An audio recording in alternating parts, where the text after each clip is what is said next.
যে নির্বাচন অত সহজ হবে না, ষড়যন্ত্র কিন্তু থেমে নেই।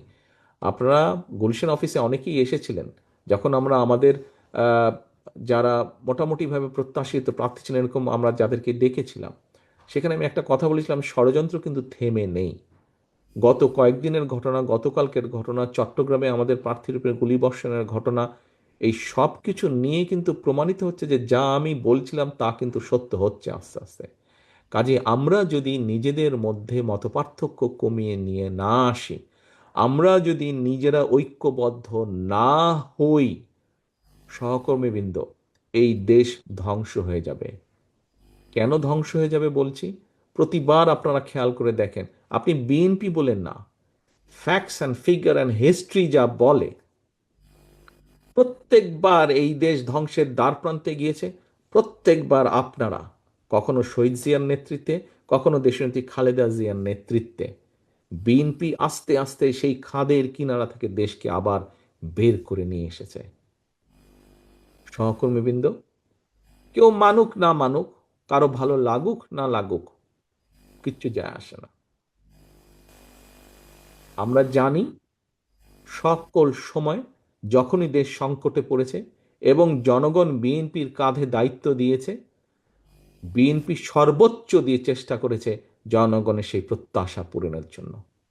আজকে আমাদের গত 7 দিন ব্যাপী যেই আলোচনা সভা ছিল, দেশ গড়ার পরিকল্পনা, আপনাদের সামনে স্টেজে লেখা দেশ গড়ার পরিকল্পনা, এই পরিকল্পনাকে আমরা তখনই বাস্তবায়িত করতে পারবো, দেশকে ধ্বংসের কিনারা থেকে আমরা তখনই বের করে নিয়ে আসতে পারবো, যেই ষড়যন্ত্রগুলো চলছে, বিভিন্ন সূত্র খবর বলছে এই ষড়যন্ত্র এখনই থেমে থাকবে না, এটা আরো খারাপ রূপ হতে পারে। কিন্তু আমাদের ভয় পেলে চলবে না, আমাদেরকে আতঙ্কগ্রস্ত হলে চলবে না, আমাদেরকে মানুষকে সাহস দিতে হবে, আমাদেরকে নিজেদেরকে ঐক্যবদ্ধ হতে হবে, আমাদেরকে মানুষকে, দেশের সাধারণ মানুষ, গণতান্ত্রিক আমি মানুষকে আমাদের ঐক্যবদ্ধ করতে হবে। আমরা যত ঐক্যবদ্ধ হব, আমরা যত সামনে এগিয়ে আসব, আমরা যত পরিস্থিতি তৈরি করব, যে কোনো মূল্যে নির্বাচন হতে হবে, এই পরিস্থিতি যত আমরা তৈরি করব, ষড়যন্ত্রকারীরা তত পিছু হটতে বাধ্য হবে।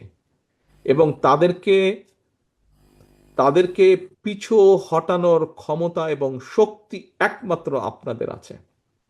আপনারা যারা বিএনপি করেন, আপনারা যারা শহীদ জিয়ার রাজনীতি করেন, দেশনেত্রী খালেদা জিয়ার রাজনীতি করেন, একমাত্র সেই শক্তি, সেই যোগ্যতা, সেই ক্ষমতা আপনাদের আছে। প্রিয় সহকর্মীবৃন্দ, এখন আমাদের সময় এসেছে আমি কি পেলাম তা না, সময় এসেছে আমি দেশ এবং জাতির জন্য কতটুকু করতে পারলাম, কতটুকু করতে পারলাম দেশ এবং জাতির জন্য।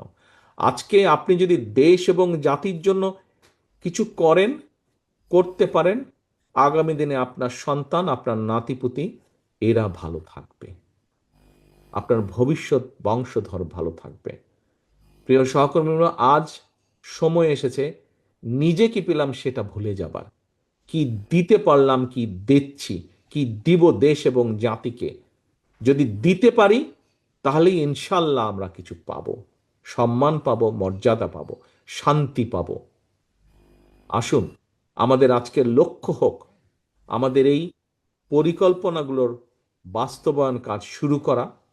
আমাদের আজকের লক্ষ্য হোক দেশে শান্তি, শৃঙ্খলা এবং আইনের শাসনকে প্রতিষ্ঠিত করা।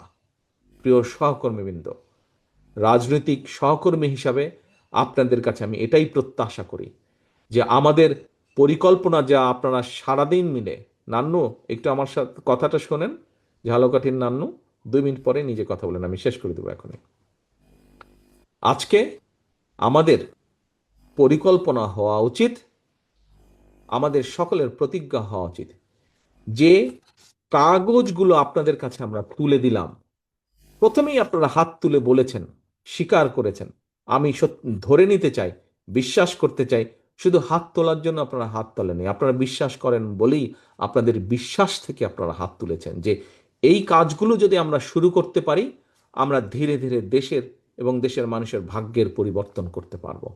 তাহলে এইগুলোর নিয়ে যেতে হবে জনগণের কাছে, এই কাজগুলোর সাথে, এই পরিকল্পনার সাথে জনগণকে সম্পৃক্ত করতে হবে, জনগণ যাতে বুঝতে পারে ইয়েস, বিএনপিরই পরিকল্পনা আছে।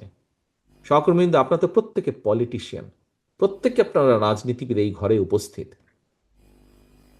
আপনাদেরকে আমি 5 সেকেন্ড থেকে 10 সেকেন্ড সময় দিলাম। আপনারা একটু চিন্তা করে বলেন তো, এই মুহূর্তে বিএনপি ছাড়া মাঠে যত রাজনৈতিক দল আছে, আর কে দেশ পরিচালনার বা দেশ গঠনের পরিকল্পনা দিয়েছে? আর কোন দল দিয়েছে?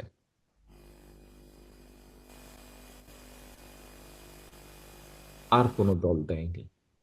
একমাত্র আপনারা দিয়েছেন, একমাত্র আপনারা দিয়েছেন। কাজে আপনার কাছে পরিকল্পনা আছে আপনি কিভাবে নারীদেরকে স্বাবলম্বী হতে চেষ্টা করবেন। আপনার কাছে পরিকল্পনা আছে আপনি কিভাবে কৃষককে, কৃষকের অর্থনীতিকে, মেরুদণ্ডকে তাকে সাহায্য করবেন শক্তিশালী হতে, তার মেরুদণ্ডকে শক্তিশালী করার জন্য। আপনার কাছে পরিকল্পনা আছে আগামী দিনের ভবিষ্যৎ সন্তানদেরকে কিভাবে গড়ে তুলবেন।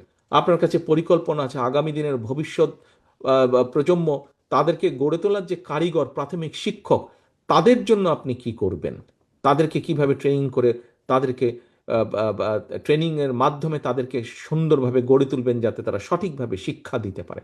আপনার কাছে পরিকল্পনা আছে আপনি কিভাবে তরুণ প্রজন্মকে বিভিন্নভাবে তাদের কর্মসংস্থানের ব্যবস্থা করতে হবে যাতে তারা ফ্রাস্ট্রেটেড না হয়ে পড়ে, যাতে তারা দিশেহারা হয়ে না পড়ে।